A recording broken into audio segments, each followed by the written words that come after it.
pessoas de povo, essa igreja, nos dê uma experiência com o Senhor aqui nesta noite, Deus. Nos ajude em tua presença, Pai. Nós te pedimos em nome do nosso Senhor Jesus. Somente.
Porque o Senhor é a nossa providência.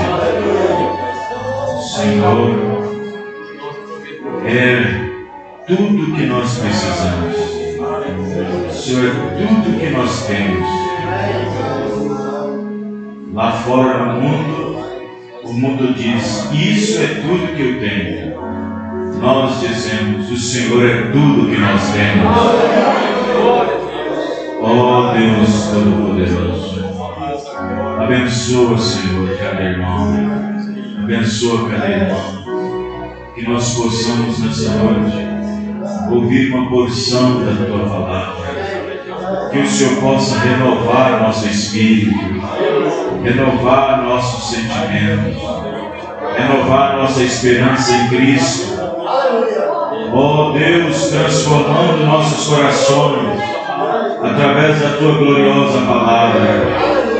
Que o Senhor possa tomar nossas vidas neste momento, Senhor, no momento mais difícil, no momento mais terrível, mas é um momento glorioso, que através da Tua palavra nós estamos alegres, estamos satisfeitos, estamos contentes, estamos dentro da provisão do Senhor.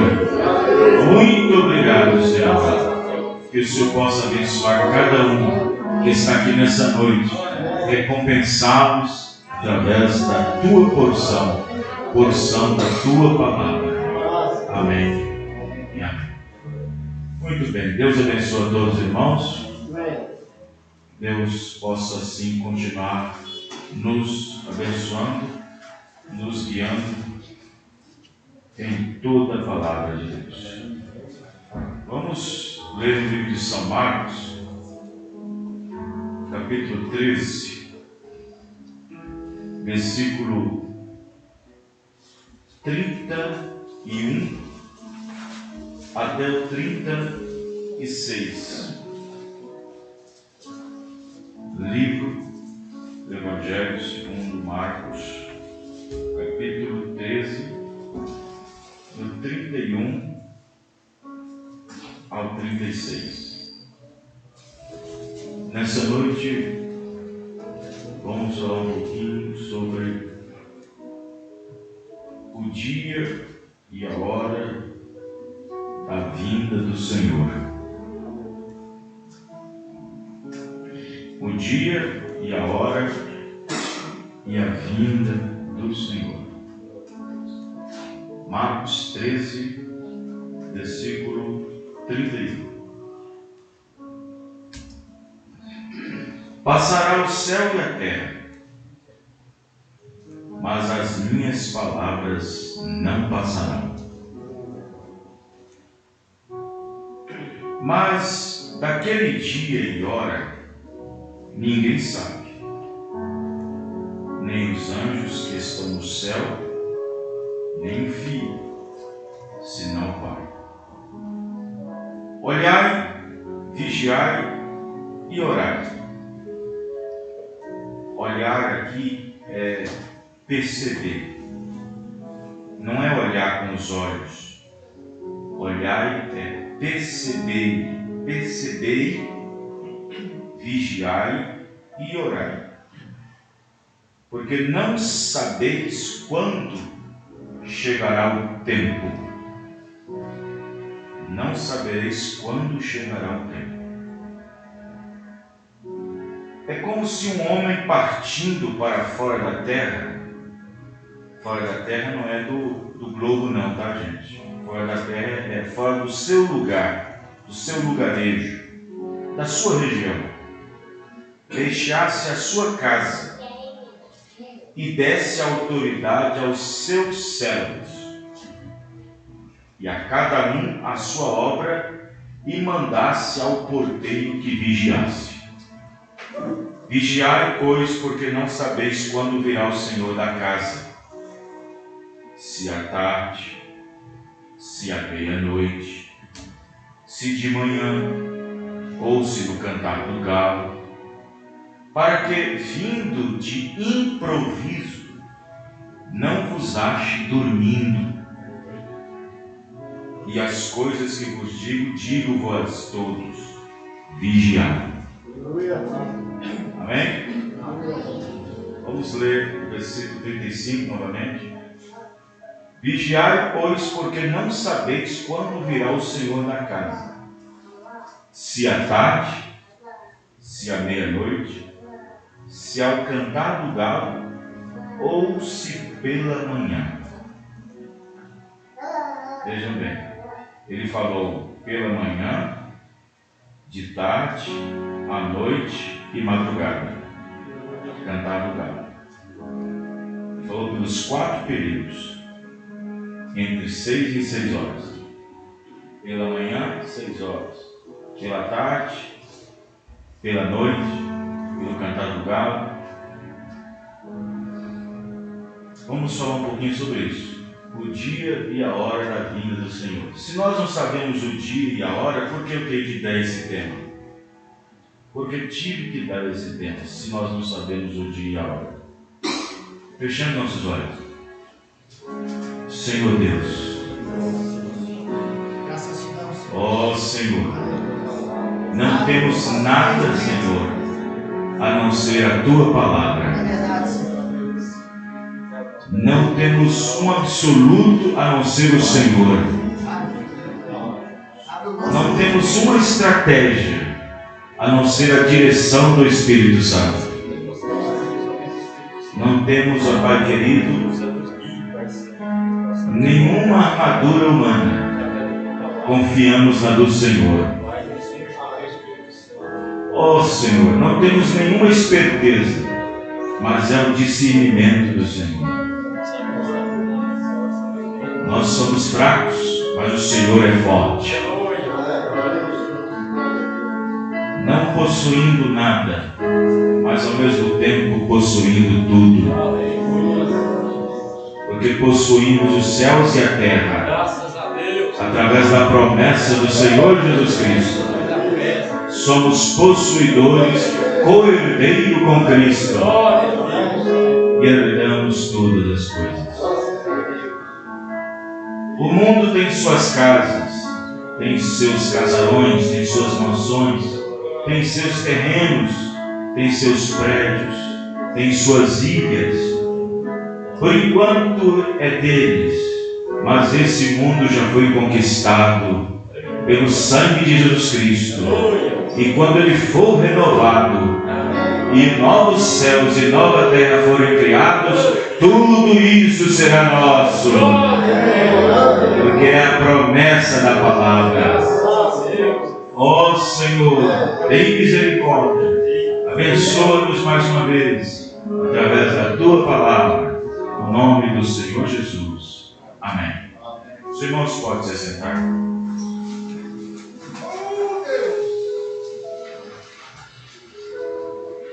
Esse versículo de número 32, mas daquele dia e hora ninguém sabe, senão os anjos, nem os anjos que estão no céu, nem o Filho.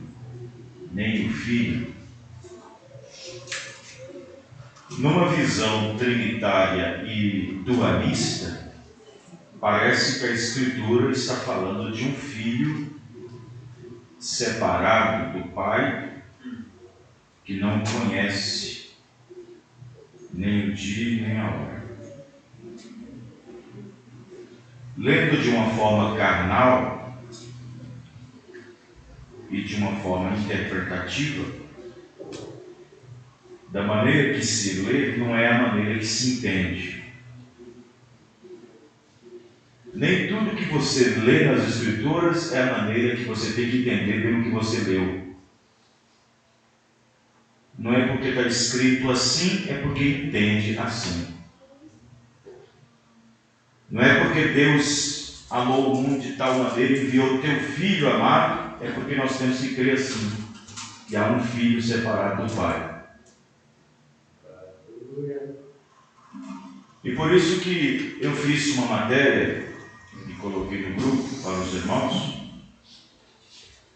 e eu gostaria de ler um pouquinho com vocês aqui.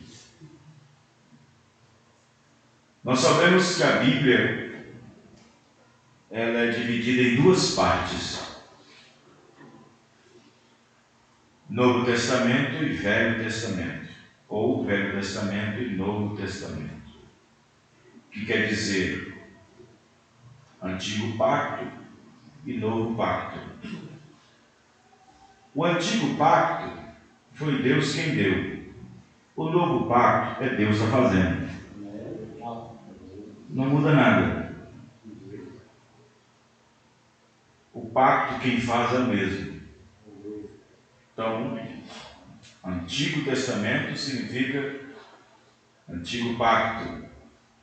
Novo Testamento significa Novo Pacto. Porém, em ambos os pactos, o mesmo que deu, que é o próprio Senhor. Então, no Novo Testamento, a partir de São João 3, nós vamos ver até no livro de São João, até na epístola, na última parte, que são 3 cartas, primeira epístola de João, segunda e terceira. Do livro de Mateus até o livro de as cartas, na última carta, que é a terceira carta de João, antes de chegar ao Apocalipse, no Novo Pacto, no Novo Testamento, você vai ver muitas escrituras descrevendo ou fazendo uma descrição de Deus estar enviando um filho. Você vai ver inúmeras escrituras, mas são inúmeras mesmo. Inúmeras. Então, no Novo Testamento, no Novo Pacto, você vai ver de Mateus, Evangelho, até a terceira carta. Porque quando chega Apocalipse, já não fala mais de Deus enviando um filho. Já não fala mais isso. Mas muda do ofício de filho para cordeiro. Mas do Novo Testamento, do livro de Mateus, até a terceira carta de João, antes de entrar em Judas, que é o penúltimo livro, vocês vão ver, nós iremos ver diversas e inúmeras passagens onde se fala da descrição de Deus estar enviando um filho. Você vai ver a expressão enviou, você vai ver a expressão enviou, você vai ver a expressão enviado. Então você vai ver essas expressões. Porém, o que se lê não é o que se entende. Porque para quem não tem revelação, para quem não tem nenhuma revelação, essas escrituras caem bem numa mente politeísta.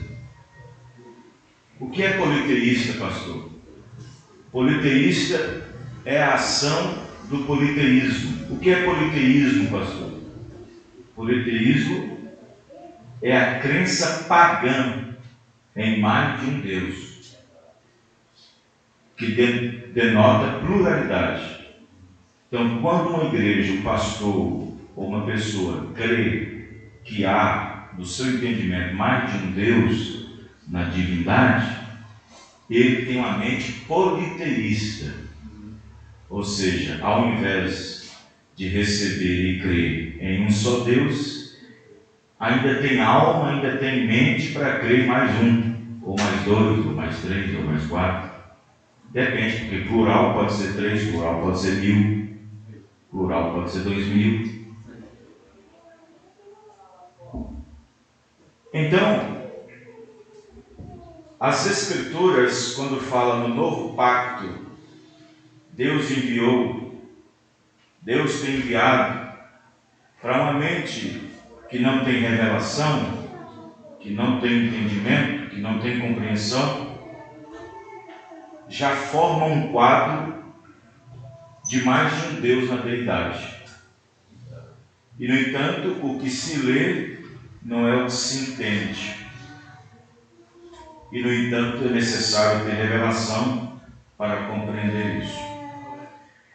Então, mas nós vemos isso no Novo Testamento. Mas e a descrição do Filho no Antigo Testamento? Como é que é?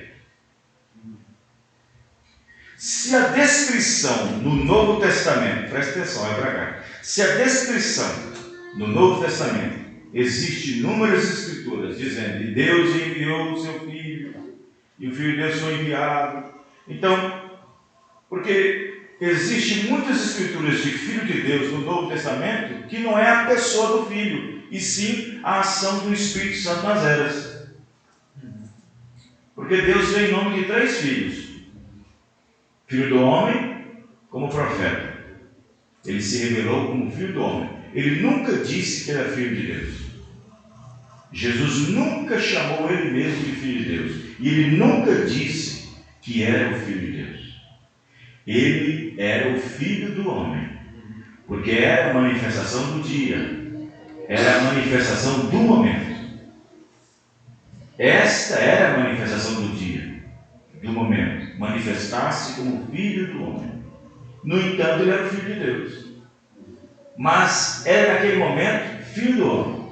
Por isso que ele várias e várias vezes ele citou o filho do homem. E o filho do homem, e o filho do homem. Mas filho de Deus, ele nunca diz, eu sou o filho de Deus. Não. E era o filho de Deus. Porém, o filho de Deus, a sua dispensação, porque presta atenção, a manifestação de Deus em 3 maneiras de filho é em dispensação diferente. Aqui, ó. Filho do homem, 3 anos e meio. Manifestando como Deus palavra, manifestado em carne.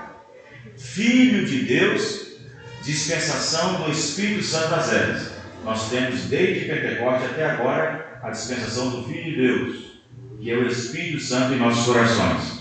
Paulo diz, e Deus enviou aos nossos corações o Espírito do seu... Mas peraí, dois Espíritos, vai receber 2 Espíritos? Um que é de Deus e outro que é do Filho? Não. Nós não recebemos dois Espíritos Santos. Um que é de Deus e um que é do Filho. Paulo diz: Deus enviou aos nossos corações o Espírito seu, que clama Abba, Pai. Então não é o Espírito de um filho, é o próprio Espírito de Deus. Porém, Deus, nessa fase, nessa dispensação, como Filho de Deus. A dispensação do Filho de Deus começa na descida do Espírito Santo de Pentecostes e termina quando o último eleito entra e o Espírito Santo sobe. Terminou a dispensação do Filho de Deus, que é o batismo do Espírito Santo nas eras. Aí vem a outra dispensação de Filho, que é filho de Davi, no milênio. Então ele vem em nome de 3 filhos: Filho do homem, profetizando 3 anos e meio, palavra; Filho de Deus, na dispensação das eras da igreja, batismo do Espírito Santo; e Filho de Davi, no milênio, reinando por 1000 anos. Quando terminar o milênio e entrar rumo à eternidade com Nova Jerusalém, descendo do céu, acabou. Não existe mais filho. A dispensação de filho, filiação, acabou. Não existe mais. Agora é Deus mesmo. Amém, irmãos? Não existirá mais isso. Vocês estão entendendo? Porque filho não é eterno. Filho é apenas tem princípio e tem fim. Teve princípio para começar o ministério de Filho do homem e terminou com 3 anos e meio. Teve princípio para começar Filho de Deus nas eras, no dia de Pentecostes, e terminará quando o último eleito entrar. Filho de Davi começará no primeiro dia do milênio e termina com o último dia do milênio, 1000 anos. Quem está entendendo, irmão? Filho tem princípio, tem fim. Mas isso é dispensação. Isso é ofícios. Deus trabalhando na paternidade, filiação e batismo do Espírito Santo. Então, mas qual é a descrição que os profetas do Antigo Testamento descreveu desse filho, que no Novo Testamento fala várias vezes: Deus enviou o filho, Deus enviou o filho. Assim que está descrito no Novo. E como é que esse filho é descrito no Velho? Vamos ver. Mas antes disso, vamos ver o que o profeta Irmão Branco disse. Temos a grande revelação de que o Jeová do Velho Testamento é o Jesus do Novo Testamento. O filtro do homem que pensa, 28. Imediatamente depois daquilo, o Senhor Jesus apareceu para nós. E logo então ouvi uma voz que do céu dizia: o Jeová do Velho Testamento é o Jesus do Novo Testamento. E lá estava ele, depois de algum tempo, revelando aquelas 7 castiçais, quer dizer, as 7 igrejas, de ouro. Então observe isso. Quantos lembram daquele tema? Eu escrevi isso atrás de uma caixa de cartuchos de bala, porque o profeta caçava, ele comprava cartuchos de bala, de rifle. E eu escrevi isso, assim que a voz me falou, eu escrevi isso num cartucho de bala que tinha no meu bolso. E escrevi: o Jeová do Velho Testamento é o Jesus do Novo Testamento. Deus no céu sabe que isso é verdade. Você crê nisso, irmão?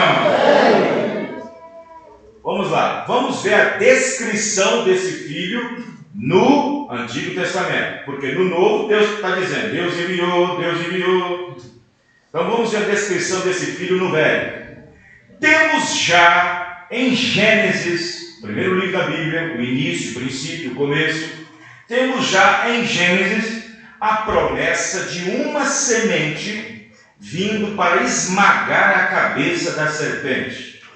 E nesse caso, quem poderia vencer o diabo e seus anjos? Seria o próprio Senhor nosso Deus. Mas como o profeta Isaías descreveu esse filho? Mateus descreve assim: e Deus enviou um filho. João descreve assim: e Deus amou o mundo e enviou o seu filho. As epístolas também. Então eles descrevem assim. Mas por quê? Vamos ver como que o profeta Isaías descreve o filho junto com Mateus. Isaías 7,14. Portanto, o mesmo Senhor vos dará um sinal. E eis que a virgem conceberá e dará à luz um filho, e chamará o seu nome Emanuel. Amém, irmão? Olha como é que o filho no Novo é descrito no Velho. Emanuel quer dizer o quê? Deus conosco. Amém? Os irmãos compreenderam isso? Os irmãos entenderam? Isso é revelação. Isaías 7,14. Portanto, o mesmo Senhor vos dará um sinal, e eis que a virgem conceberá e dará à luz um filho, e o chamará o seu nome Emanuel. Interessante, um filho que se chama Emanuel, no qual, segundo o Evangelho de São João, nos deu o entendimento do que esse nome, ou seja, no qual, segundo o Evangelho de Mateus, nos deu o entendimento do que quer dizer esse nome, que é Deus conosco. Não a segunda pessoa conosco, e nem um ser separado de Deus conosco, e nem um pai separado do filho conosco. Continuemos para ver a descrição desse filho e quem ele era e seria e hoje é eternamente. Vamos ver que descrição os profetas tinham dele no Antigo Testamento. Isaías 9:6. Porque um menino nos nasceu, um filho se nos deu, e o principado está sobre os seus ombros, e o chamará o seu nome maravilhoso, conselheiro, Deus forte, Pai da eternidade, príncipe da paz. Amém? O que vemos aqui? Vemos aqui uma contradição dos evangelhos e as epístolas dos apóstolos com os Velho Testamento? Vemos aqui uma contradição? Não, não há nenhuma contradição. Mas por que os trinitarianos e os dualistas não entendem? O que eles não entendem? Deus fez uma promessa de que Ele estaria aqui na terra, executando o seu plano para trazer de volta o homem ao seu companheirismo. E então Ele vem e muda sua forma ao entrar em nosso mundo, tomando a nossa semelhança. E quando esta promessa se cumpre, Deus se encontra na condição de enviado. Amém, irmão? E quando esta promessa se cumpre, Deus se encontra na condição de enviado, tomando a posição de um filho obediente, pois havia nascido o Cristo, que é o Senhor. Lucas 2:11. Amém, irmão? Já havia nascido o Cristo, que é o Senhor. Então, dualistas ou trinitaristas, as muitas vezes que encontrarem no Novo Testamento as expressões Deus enviou, Deus enviou, Deus enviou, Deus enviou, não permitem a mente de vocês golpeá-los com a interpretação de mais um ser na deidade. Nascendo, ele é Emanuel, já era Deus conosco, mas manifestando-se como Deus, sinal de Messias, só 3 anos e meio. Isso não quer dizer que Deus esperou 30 anos para ser Deus. Ele já nasceu, Emanuel. Amém, irmão?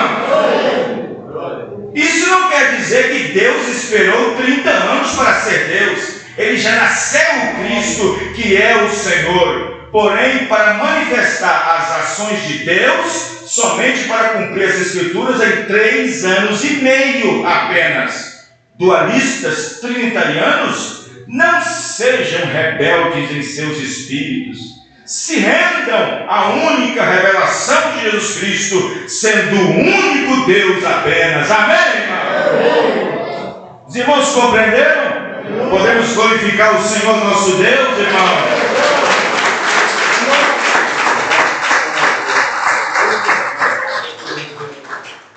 Então temos tudo ensinado, amém?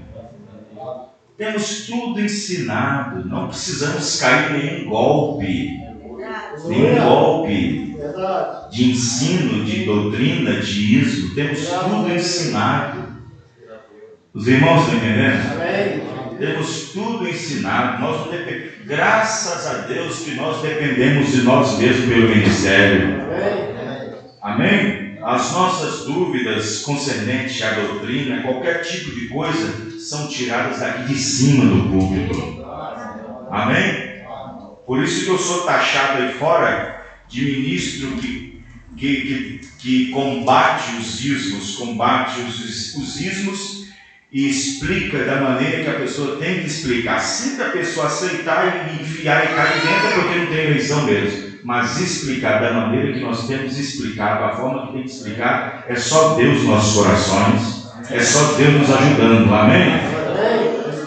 E eu combato mesmo, eu combato dentro da linha da mensagem, dualismo, nuvenistas, aberturismo da palavra, doutrina de Caco Felipe, novo nome, misericórdia acabou, doutrina milenarista. Eu combato todos os ismos.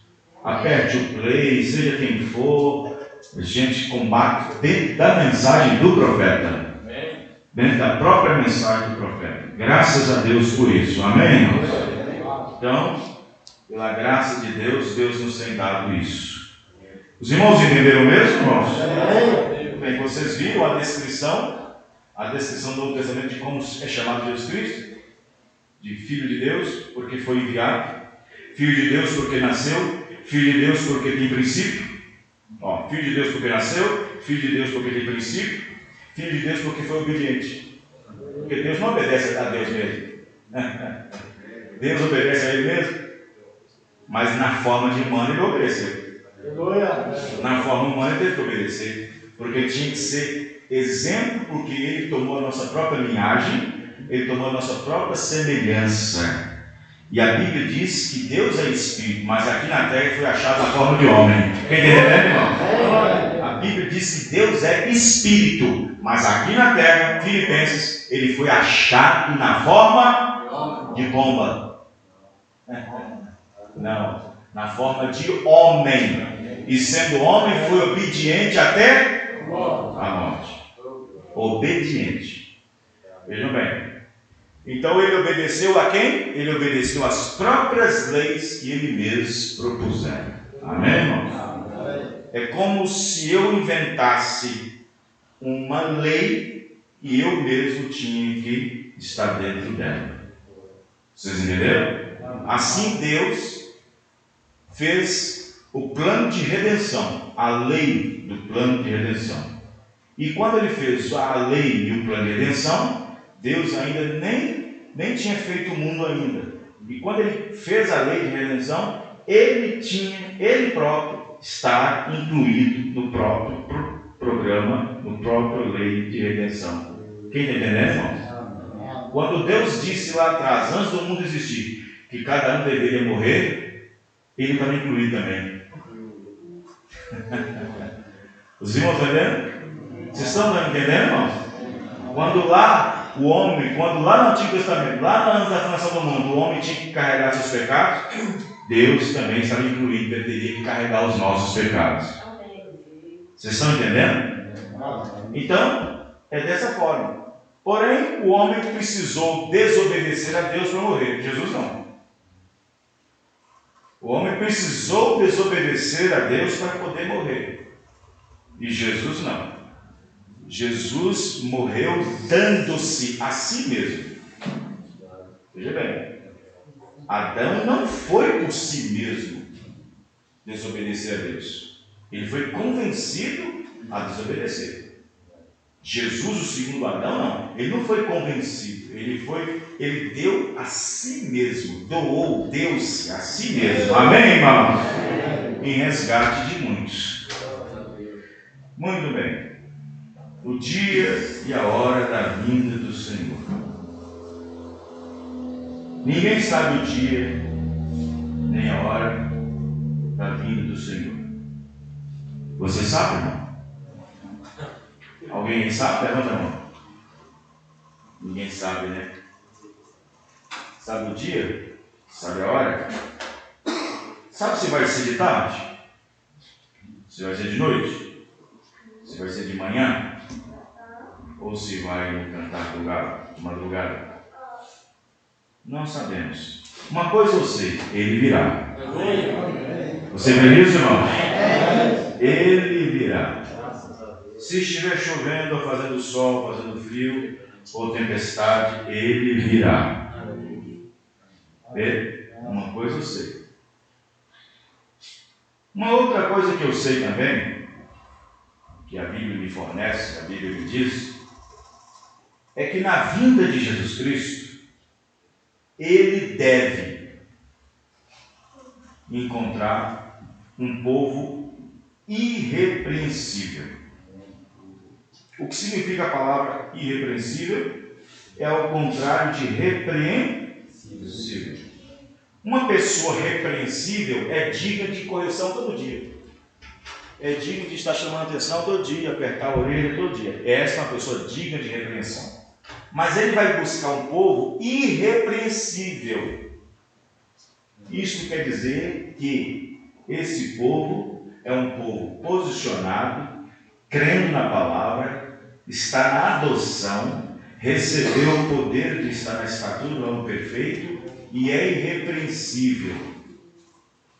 Uma igreja irrepreensível não precisa estar repreendendo ela sobre cabelo, sobre isso, sobre vestimenta, sobre dízimo, que é uma das coisas mais difíceis hoje em dia, ser fiel nos dízimos. Infelizmente tem irmãos assim, e a igreja padece por causa disso, o ministério padece por causa disso. Então, irrepreensível, quando eu digo assim, poxa, o irmão Aguinaldo é um irmão irrepreensível, não lembro quanto tempo eu chamei a atenção dele, porque ele é irrepreensível. O irmão Lafayette é um irmão irrepreensível, nem sei quanto foi que eu chamei a atenção do irmão Lafayette. O irmão Beltrano é irrepreensível, nem sei quanto tempo eu chamei a atenção dele. Mas uma pessoa que é digna de repreensão, todos nós temos que ficar, ô irmão, isso está errado, irmão, isso está errado, irmão, não faça isso, irmão. Está sempre cometendo os mesmos erros. Sempre está lá embaixo, nunca aqui em cima, só aqui embaixo.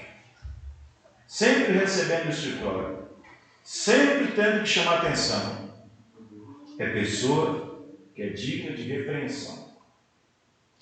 Agora, quando ele vier, vocês não precisam ver suas Bíblias, mas quando ele vier, ele deve encontrar um povo irrepreensível.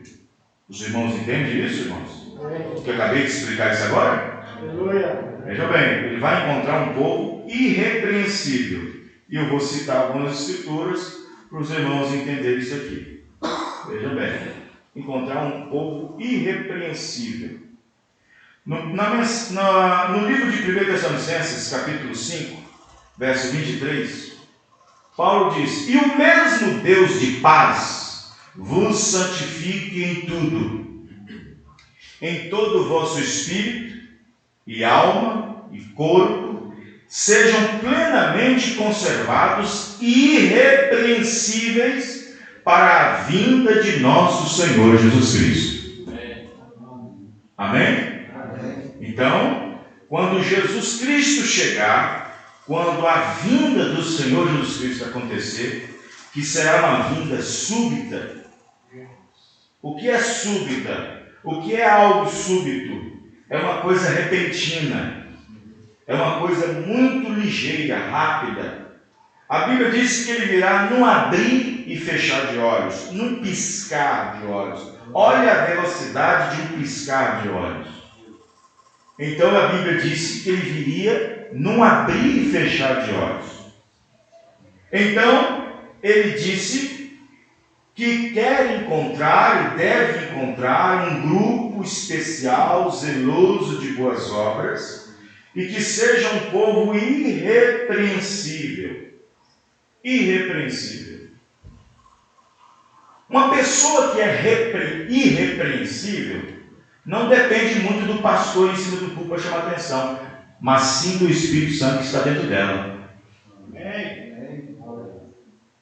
Por quê? Porque se é um cristão genuíno com o Espírito Santo, lá no trabalho o Espírito Santo corrige ele, lá na rua corrige ele, lá em casa corrige ele. Amém, irmãos? Lá no trabalho corrige ela.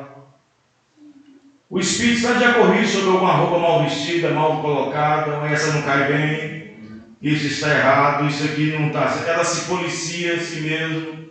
Ou seja, uma pessoa que é irrepreensível, que está aguardando a vinda dos seus filhos, não precisa tanto do pastor para corrigi-lo ou para corrigir o ensino do público. Ela tem o próprio Espírito Santo para ser sua própria correção. Amém? Vejam bem, ele quer um povo santificado. O que significa isso? A palavra santificado vem da palavra santo, que quer dizer separado. Deus quer um povo separado, uma irmã separada, um irmão separado. Uma pessoa que é separada e separada, ela não está misturada. Uma coisa que está misturada está embolada, está no meio, está enrolada. Mas uma pessoa que é separada, ela não se encontra misturada, ela não se encontra embaraçada. Agora, como que Jesus Cristo vai buscar uma igreja, um povo que se encontra misturado, que não está separado e que não usa de santificação, ou não está santificado? Mas para que serve a santificação, pastor? Serve para proteger o templo. Qual é o templo, pastor? O templo é o nosso corpo. O que havia no Santo dos Santos, pastor? A glória. Mas a glória era protegida por qual pele? Texu. Havia o templo, 3 partes: o templo, o santuário, o lugar santíssimo e o santo dos santos. Havia a entrada, tinha um altar, a bacia, depois tinha o lugar santo, as mesas com os pães, a proposição, o candelabro que ficava aceso 24 horas, não podia apagar, e depois do terceiro ato tinha uma pele, uma porta bem grande que se cobria com uma pele de animal. E atrás da pele tinha o quê? Tinha a glória da Shekinah, tinha a arca da aliança, tinha o livro da lei lá dentro, tinha um pote com o primeiro maná que tinha caído. Ali era o coração de Deus, era a santidade de Deus, era a glória de Deus. Amém, irmão? Então, para que serve a santidade? Santidade significa para esconder. Ninguém podia entrar do outro lado no seu sacerdote, estava escondido aos olhos do povo. Então, a santidade, a santificação serve para esconder. Por que eu visto essa roupa? Por que eu estou de calça? Por que eu estou de camisa até aqui? Por que você está de saia? Por que você está de vestido? Para esconder, amém, irmão? Para se santificar. Aleluia. Mas uma mulher, uma irmã que está em casa, como eu preguei lá em Birité, você não deve ser crente 3 horas e meia ou 2 horas e meia de culto. E tem gente que é crente 2 horas e meia de culto. Quando começa o louvor na hora que entra, depois termina o culto. Quando vai, não é mais crente. Aí ele põe uma roupa, ela põe uma saia, põe um vestido, e põe um vestido decente, uma saia decente. Aquele irmão sai do short, sai da bermuda e entra numa calça, e sai daquela camiseta mostrando os mamilos e aquela coisa toda, e entra num belo calça esporte, ou uma calça não sei o que, uma calça social, uma pessoa, e vem para o culto. Ele é crente 2 horas e meia de culto. Aí ele volta, já não é mais. Não. A santificação serve para esconder, santo, separado. Então, quando lá no Antigo Testamento, a vara de Arão, a arca da aliança, o livro da lei, as tábuas, o primeiro maná, se encontrava ali, na arca, e então a glória da Shekinah estava ali falava do coração de Deus. Só o sumo sacerdote, uma vez por ano, poderia entrar ali dentro, mas de uma forma muito purificada. Ele tinha que se preparar o máximo, ele tinha que santificar a sua vida, ele tinha que investigar a sua vida, ele tinha que santificar a sua vida, ele tinha que investigar, ele tinha que medir, ele tinha que pensar em tudo que tinha feito para poder entrar ali, ou ele entrava ou voltava morto lá dentro. Ele tinha que ter uma vida limpada. E aquele véu escondia a glória que estava lá dentro. Aí Paulo chega a dizer que o nosso corpo, que tem esse véu e esta pele, por dentro escondemos o templo de Cristo. Amém, irmãos? Somos o templo de Cristo. Porém a pele, o véu, é que esconde isso. Porém este templo, que é templo do Espírito Santo, ele é santo, ele é separado, ele é escondido, ele é velado. Ele tem que se mostrar santificado, ele tem que se mostrar separado. Amém, irmãos? Os irmãos entenderam? Os irmãos compreenderam? Então, Paulo disse que na vinda do Senhor Jesus Cristo deve encontrar um povo santificado. E além de estar separado, irrepreensível para a vinda do nosso Senhor Jesus Cristo. Amém? Vejam bem. Uma coisa interessante é que no Novo Testamento, a igreja noiva do Senhor Jesus Cristo, ela é uma igreja mística. O que significa isso, pastor? Místico. O que é algo místico? Uma igreja mística. O profeta disse que ela é uma igreja sobrenatural. Por causa de quê? Porque nós não temos um espírito comum. Temos um espírito incomum. Então, o que acontece? Vejam bem. Quando recebemos o Espírito Santo, o que é o Espírito Santo? O Espírito Santo é a paz, mas ele é Deus. Então, quando recebemos o Espírito Santo, nós então temos este Deus dentro de nós. Você confia, irmão, que Deus está dentro de você? Você tem certeza que Deus está em você? Você tem compreensão, tem revelação de que Deus está em você? É algo sério de se dizer. Por quê? Porque antes de Deus te ter, antes de você ter Deus, Deus tem que tê-lo. Vocês entenderam agora? Antes de você ter a Deus, Deus tem que te ter primeiro. Nós nunca teremos nada de Deus se Deus não tiver tudo de nós primeiro. Quem entendeu isso? Nós nunca teremos nada de Deus ainda se Deus não tiver tudo de nós primeiro. Vocês estão entendendo? Aí você vai entender por que devemos ser santificados. Por quê? Porque o corpo que santifica é seu, mas o Espírito que está dentro não é.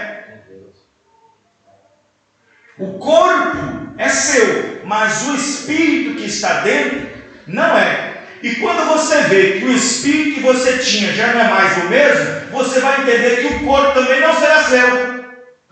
Por isso que o profeta disse: Deus tem 2 olhos, é o seu. Amém, irmão? Deus tem 2 pernas, é a sua. Deus tem 2 mãos, é o seu. Deus tem uma cabeça, é a sua. Então Deus nos tem dito. Amém, irmão? Você entendeu isso? Você compreendeu isso? Por isso que eu disse: tem certeza que você tem Deus? Tem certeza? Porque para dizer isso você tem que dizer que sou batizado com o Espírito Santo.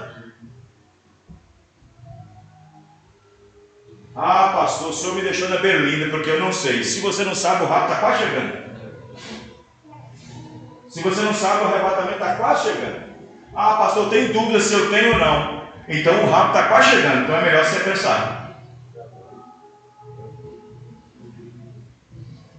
Porque se a santificação é para separar o corpo, a atitude do corpo em relação ao mundo, e logo ele já tem o seu corpo, para quê? Para manter o Espírito dentro.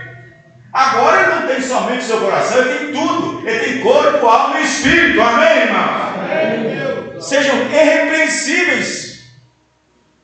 Então aí o profeta diz: vê, quando Deus tem a nós, então somos considerados como pequenos Messias. Aí já não é mais um homem ungido. Deixou de ser um homem ungido. Agora é uma igreja ungida. Era um homem ungido, agora é um povo ungido. Aí se Deus tem duas mãos, é a sua. Se Deus tem dois pés, é o seu. Se Deus tem dois olhos, é o seu. Se Deus tem uma boca, é a sua. Porque Deus é Espírito. Onde ele está andando? Aonde ele está? Correto? Correto, irmãos? Aí o profeta diz: vê, tem muita gente querendo ver Deus em grandes coisas e não entende que Deus está vivendo num coração sincero e honesto, vivendo para Deus. Você crê nisso, irmão? Glorifique! Deus é nosso Deus! Deus é nosso Deus!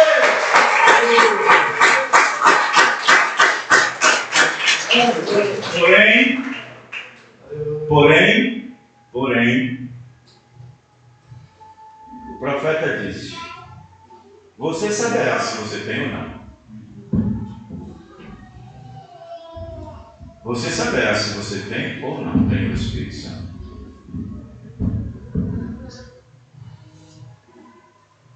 É.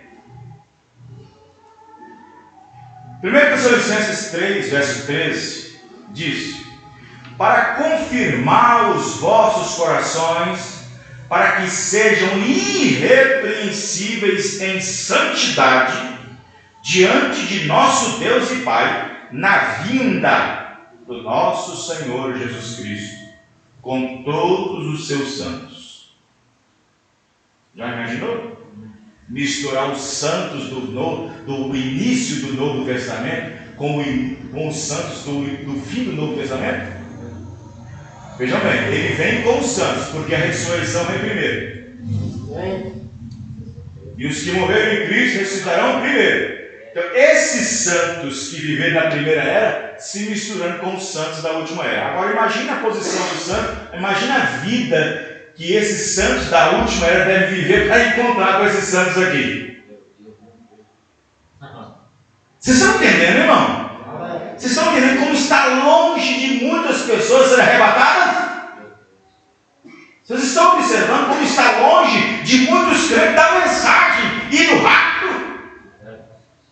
Porque santos do início do Novo Testamento, Paulo, ali, aquelas mulheres santas, piedosas, aqueles homens santos, piedosos, vão encontrar com os santos. Bem aqui nessa era moderna, dessa era tecnológica, dessa era de teimosia, dessa era de ter nada a ver, o que tem? Deus só quer o coração. Confiando na predestinação e agindo de qualquer maneira, e vivendo de qualquer maneira, e como é? Esses santos aqui, vai encontrar com esses santos aqui? Vai sim, tem um grupo que vai, mas santos, quem está entendendo, irmão?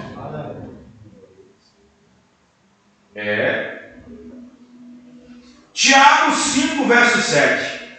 Sede, pois, irmãos, pacientes até a vinda do Senhor. Eis que o lavrador espera o precioso fruto da terra. O que significa isso? Significa que haverá pessoas que Deus tem que tratar com ela em partes. Por isso que nessa última era, nessas últimas dispensações, como Lutero, Wesley, João e William Branham, Deus trabalhou em 3 partes: justificação, santificação e batismo do Espírito Santo. Então, o precioso lavrador espera com paciência os seus frutos, porque vai dando por partes. Quem entendeu, irmãos? Justificação, santificação e batismo do Espírito Santo. Deus é paciente. Ele olha para o irmão, ele olha para a irmã, ele está no processo de justificação. Ele nem chegou na santificação, eu sou paciente. Aí espera que ele entre no processo de santificação. E ele é um precioso lavrador, está esperando o fruto da terra. Ele chegou na santificação, Deus espera que ele entre no batismo do Espírito Santo, até chegar nisso, para Deus escolher o fruto. Quem está entendendo, irmãos? Mas chegará um tempo da colheita. chegará o tempo da colheita. Aí o profeta vem e diz: e a grande colhedora virá e colherá os frutos nesta terra. Quem deu fruto, deu. Quem não deu, não deu. Quem tinha que dar fruto, deu. Quem não deu, deu. Quem demorou a dar fruto, demorou. Quem nunca deveria dar fruto, não deu. Quem tinha que dar, deu. Porém, aqueles que darão fruto, Ele levará. Amém, irmão? Ele levará. Porque Ele é o lavrador. E com muita paciência esperou. E com muita paciência esperou em nós. E com muita paciência abreviou os dias. Com muita paciência, se a esses dias não fossem abreviados, nenhuma carne se salvaria. Com muita paciência abreviou os dias. Com muita paciência fez você crer para ser justificado. Com muita paciência fez você crer na palavra, ouvir a palavra e ser santificado. Com muita paciência espera que você receba o Espírito Santo para ser arrebatado. Eu creio nisso, iremos ser arrebatados.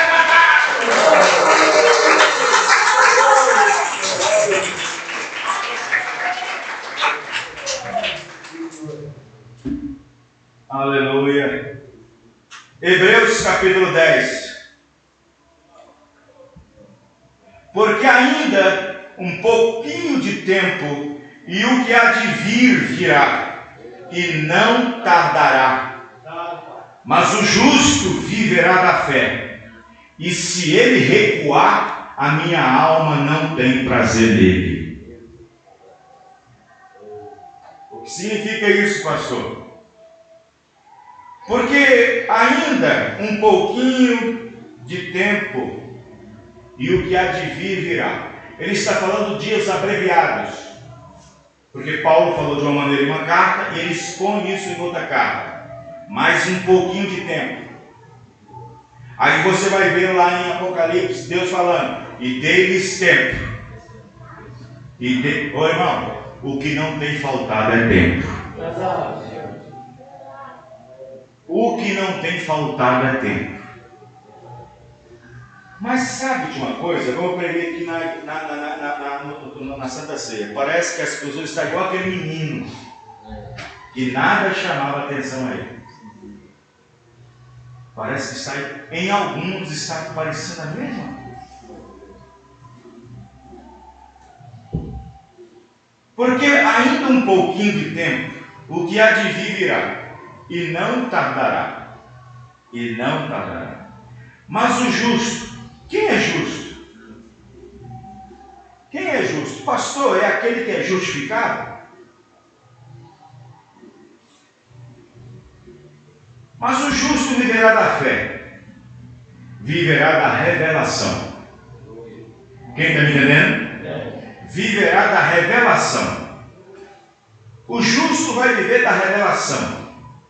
Não importa o que aconteça, ele não mudará a sua revelação. Amém, irmão? Não importa quantos ismos se levanta, ele não mudará a sua revelação.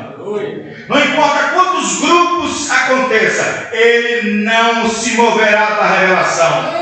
É como eu disse hoje para um pastor. Eu falei assim, eu falei sobre um ismo que está vindo por aí. Eu falei, ele pode colocar uma igreja na frente da minha em Sarzedo. Os eleitos ficam na palavra, a palavra revelada.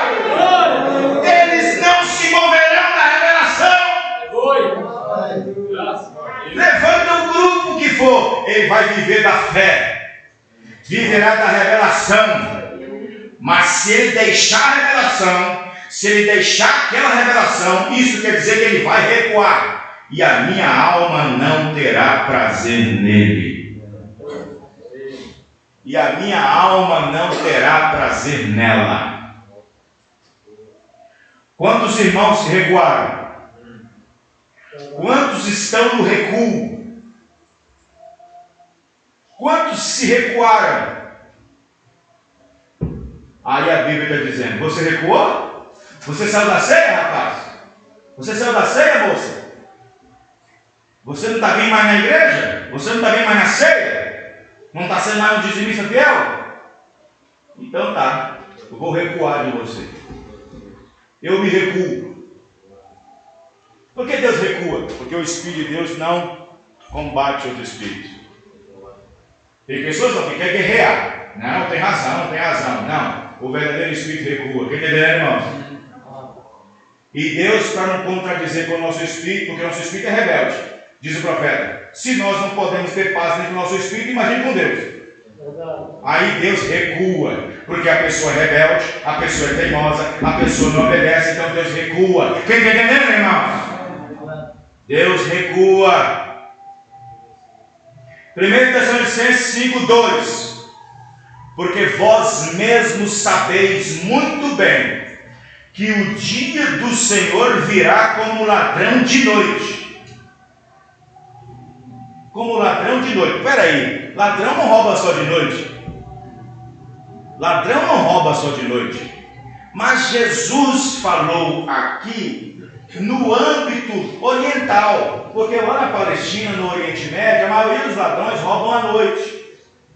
Roubam e minam à noite. Foi por isso que ele usou essa expressão.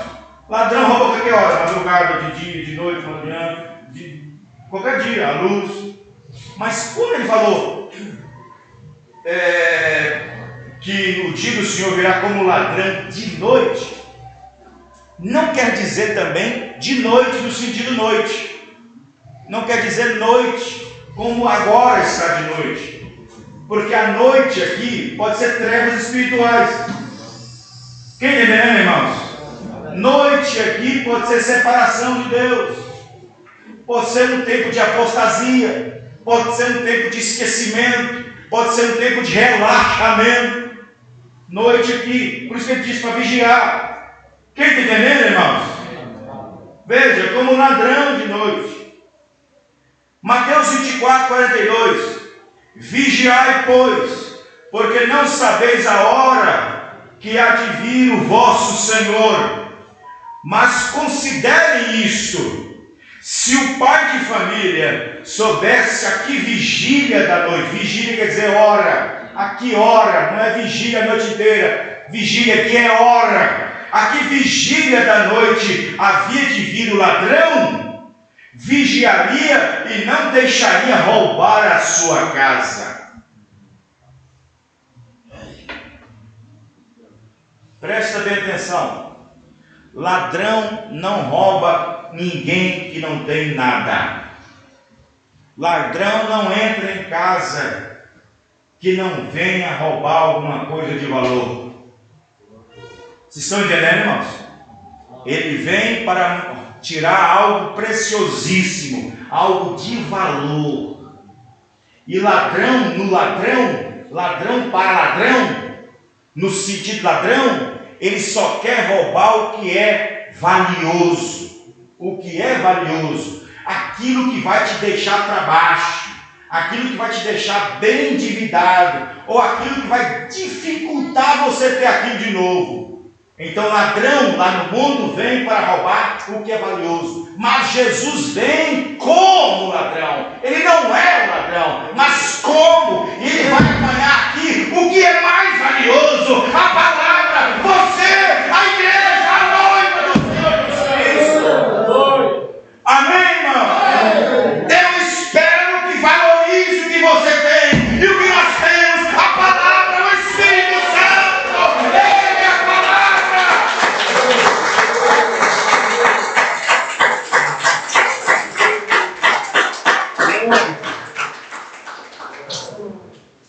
Mas considerai. O que é considerar? Vem de consideração, que é uma coisa que hoje em dia quase não tem, consideração.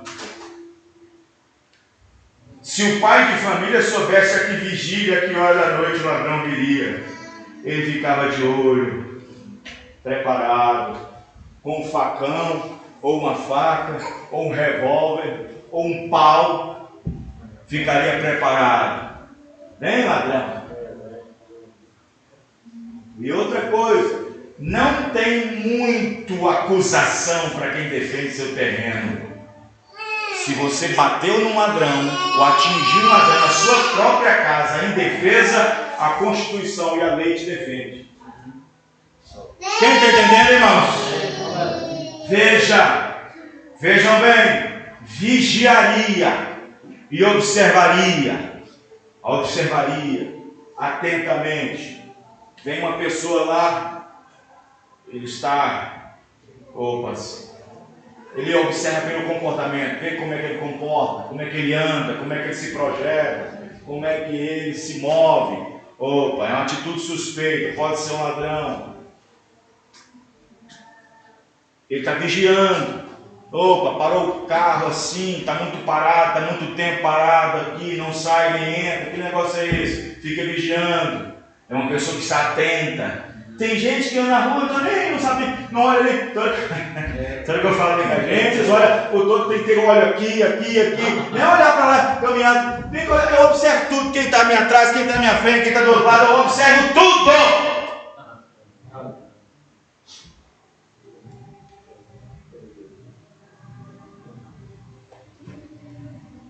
Você viu o que aconteceu? Eu nem vi. Não prestou atenção em nada. Você viu que eu nem estava de olho. Nem prestei atenção. Mas aconteceu do seu lado, eu nem vi. Não está nem atenta, nem um pouco. Nem atento. Se não vigia nas coisas naturais, como é que fica as espirituais? Por isso estáis vós apercebidos. Apercebidos, vigilantes, atentos, porque o Filho do Homem há de vir a hora em que não penseis. Jesus virá buscar a igreja na hora mais imprópria que o povo parecia estar esperando. Sabia disso? O pastor, o senhor, eu tenho prova que a Bíblia está dizendo. A Bíblia está dizendo. Jesus virá buscar a noiva na hora mais imprópria. Na hora mais imprópria. Tem pessoas que chegam para você, liga na hora imprópria, te visita na hora imprópria. Eu não estava esperando. Eu não esperava isso. Eu não aguardava isso. Eu não esperava por isso. Nas horas mais impróprias. E Jesus arrebatará, levará a sua igreja subitamente, como ladrão, repentinamente, na hora mais imprópria, mais improvável. Porque a Bíblia está dizendo: em que não penseis. 1 Pedro 4,7. E já está próximo o fim de todas as coisas. Portanto, sede sóbrios. O que é ser sóbrio? Uma pessoa que tem vício com álcool, vício com algum tipo de droga, quando ela para 1 dia, 2 dias, 3 dias, 4 dias, 1 mês, 2 meses, 3 meses, aí ela chega para outra pessoa vê que ela não está usando, e diz: fulano e tal parece que está sóbrio. Você está sóbrio, fulano? Eu estou sóbrio, tem 3 meses que eu não bebo. Tem 3 meses que eu não fumo. Então você está sóbrio. Mas por que a palavra está dizendo aqui para nós ser sóbrios se nós não bebemos? Se nós não fumamos? Por que a Bíblia diz para mim ser sóbrio, você ser sóbrio se nós não fumamos e não bebemos? A Bíblia diz para nós ser sóbrios, para não encontrarmos embriagados com as coisas do mundo. Estão entendendo, irmãos? Embriagados com as coisas do mundo. Por quê, pastor? Porque o mundo tem coisa para encher seus olhos, para te dar concupiscência. No mundo tem soberba para te dar soberba da vida. No mundo tem concupiscência da carne. Mas tudo isso passa. Tudo isso são coisas do mundo para te embriagar, para te deixar bêbado, enrolado com as coisas do mundo. E não embriagueis com essas coisas, porque tudo isso passa. Mas aquele que faz a vontade de Deus permanece para sempre. Então sede sóbrios. Isso quer dizer o seguinte: essa televisão não me embebeda. Essas amizadezinhas não me embebedam. Esses lugares não me embebedam. Essas coisinhas não me deixam tonto, não me deixam embriagado. Essas musiquinhas, essas roupazinhas, isso não me deixa embriagado. Eu fico sóbrio, eu estou sóbrio, amém, irmão?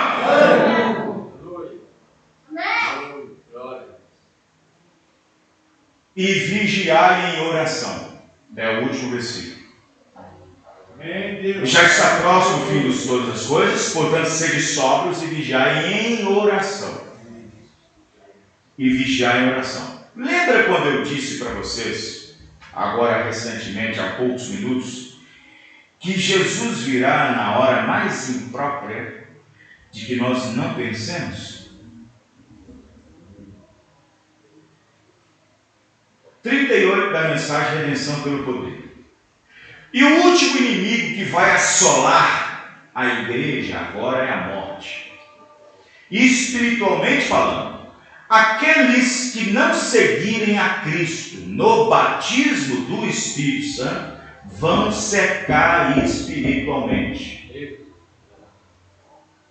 Vão morrer. Você pode ver isso agora mesmo. Meu Deus, agora mesmo. Que data é essa aqui? Que data é essa depois dessa mensagem? Você pode ver isso agora mesmo? 29 de março de 1954, numa segunda-feira no colégio Mar Wilson, em Louisville, Kentucky. Meu Deus do céu. O último inimigo que vai assolar a igreja agora é a morte, espiritualmente falando. Aqueles que não seguirem a Cristo, o batismo do Espírito Santo, vão secar espiritualmente falando. Você pode ver isso agora mesmo. Após muitos anos, muitos grandes reavivamentos e evangelistas passaram pela terra, e ainda assim a igreja está, isto é, politicamente falando, da igreja está piorando o tempo todo. Seus membros estão simplesmente vivendo do modo que querem, fazendo o que bem entendem, e no entanto chamando a si mesmo de cristão e dizendo estar certos. Ser cristão significa ser como Cristo. É não estar em lugar algum que você não gostaria de estar naquela hora quando Cristo vier. Olha a hora imprópria aí.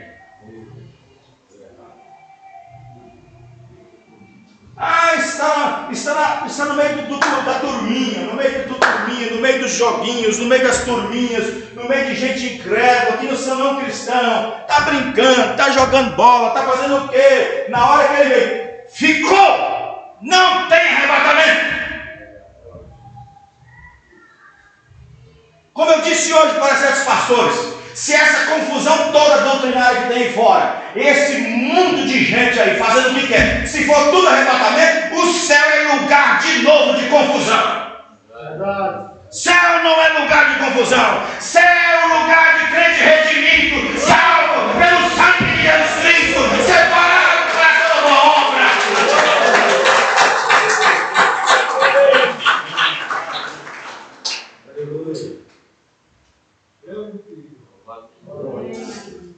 Ser cristão não é estar dizendo nada que não desejasse estar dizendo na hora que Cristo vier.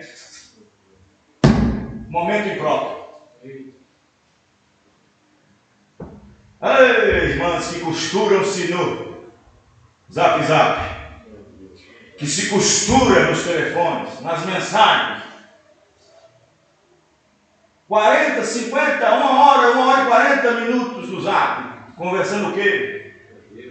Falando sobre o quê? Falando sobre roupa, sobre cozinha, sobre comida. Ah, tudo bem. Mas se estiver falando sobre igreja, pastor, ministério, irmão, Jesus chegou. Ficou. Não sou eu não, é aqui que está dizendo aqui. Ficou, não tem rapto. Não tem rapto. É igual o pastor Vanderlei. virar para a igreja, virar para o pastor. Não importa quem ele seja, se prega bem, se não prega, se sei o que. Se ele estiver no lugar impróprio, no lugar errado, na hora errada, falando coisa errada, fica também. Porque o Espírito Santo não pode arrebatar um espírito impróprio naquele momento.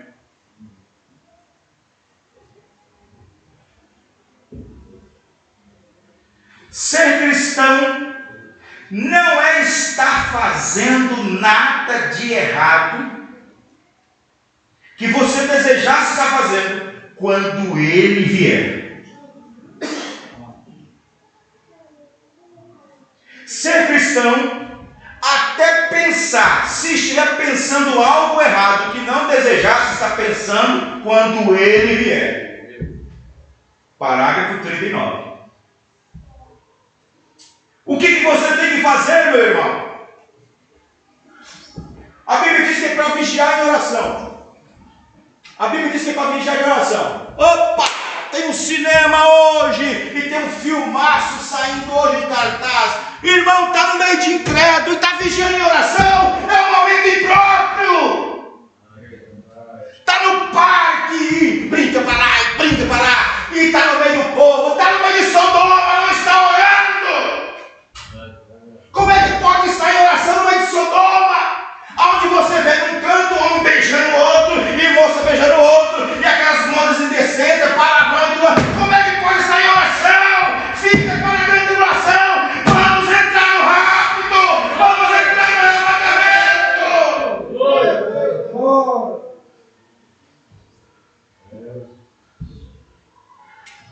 Não, mas eu estou aqui nesse lugar movimentado, mas eu sou cristão. Mas os olhos estão vendo homem beijando mulher, mulher beijando uma mulher, e abraços e beijos e comportamento leviano. E os seus olhos?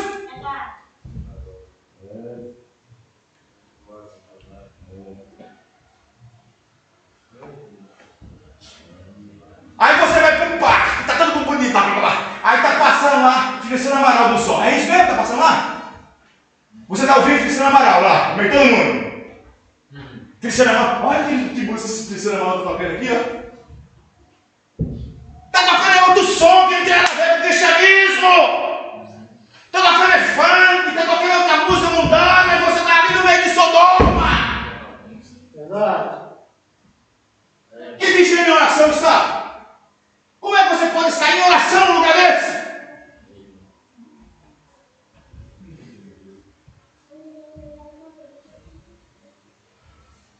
Não, parece que o povo não está esperando Jesus Cristo, não é? Não, mas tudo tem limite, não. Nós temos que ter,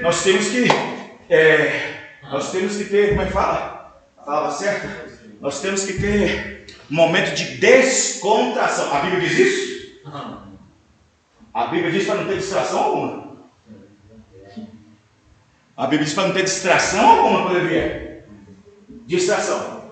Qual é a distração de Jesus Cristo? Qual é a distração de Paulo? Qual é a distração dos discípulos? Qual é a distração de Marta e Ana? Qual é a distração desses homens que morreram cerrados, mortos, por causa de Cristo, pela palavra? Qual é a distração que eles tinham?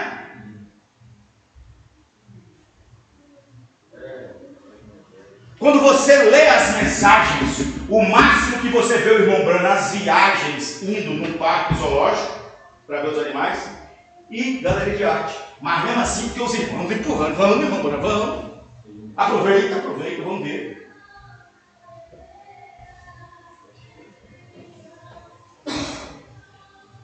Não é tempo de distração não, irmãos. Não é tempo de diversão não, irmão. Não é tempo de distração, não. Porque sem distração, a vida de muitos já está lá embaixo, e com distração, como é que fica? Vocês estão me entendendo? É. Veja.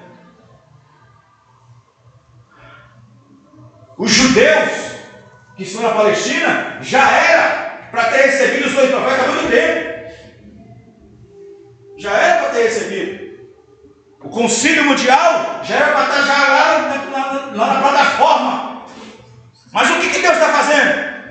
O grande lavrador está dando um tempinho. Fica entendendo, irmãos? O grande lavrador está esperando o parceiro. Não é o pastor esperando, não é o pai, não é a mãe. É o grande lavrador, é Cristo.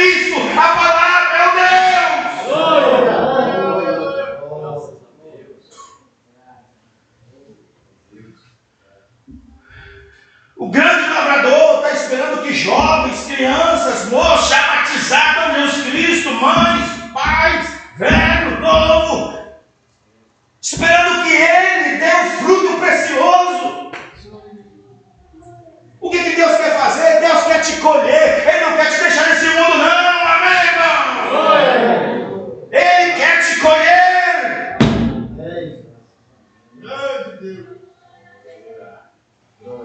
Amém? Sim. A obrigação de Deus será apenas colher. O resto está na mão dos trabalhadores. A obrigação de Deus é só colher. O restante da seara está na mão dos ceifeiros. Um é o que planta, outro é o que rega, mas quem dá o crescimento é Deus. O pastor está aqui para plantar e para regar. Amém, irmão? Vamos ficar de pé. Amém? Amém. As muletas estão ali, tá? Eu trouxe as muletas para ir no carro ali. Vai levar para a irmã Maria que sofreu um acidente precisando de muleta. É história com um cabo de vassoura. Quem está vendo? As muletas estão ali no carro ali. Vai levar para ela. Amém? Vamos dizer todos graças a Deus? Graças a Deus! Amém. Vamos orar. Senhor Deus. Oh Pai. Muito obrigado por essa palavra. Por essa mensagem que o Senhor nos deu nessa noite, meu Deus. Eu oro, Pai querido, pela irmã Maria, pela recuperação dela, ó Pai.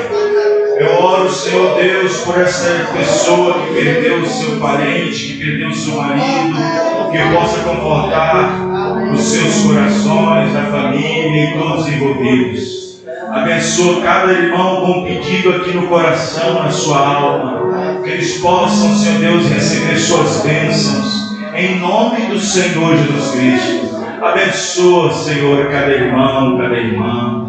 Abençoa, Senhor, essa igreja, que ela possa crescer na graça e no conhecimento do nosso Senhor e Salvador Jesus Cristo. Que eles possam voltar para os seus lares sãos e salvos, cheios da tua graça, cheios do alimento nesta noite que foi alimentado pela palavra. Que cada um possa voltar para casa e dizer: verdadeiramente nosso coração ardia quando falava a palavra de Deus. Abençoa, Senhor, no nome do Senhor Jesus Cristo, o teu povo, tua igreja. Amém e amém, Senhor. Deus abençoe os irmãos. Até o próximo culto, se o Senhor Deus assim permitir. Deus abençoe.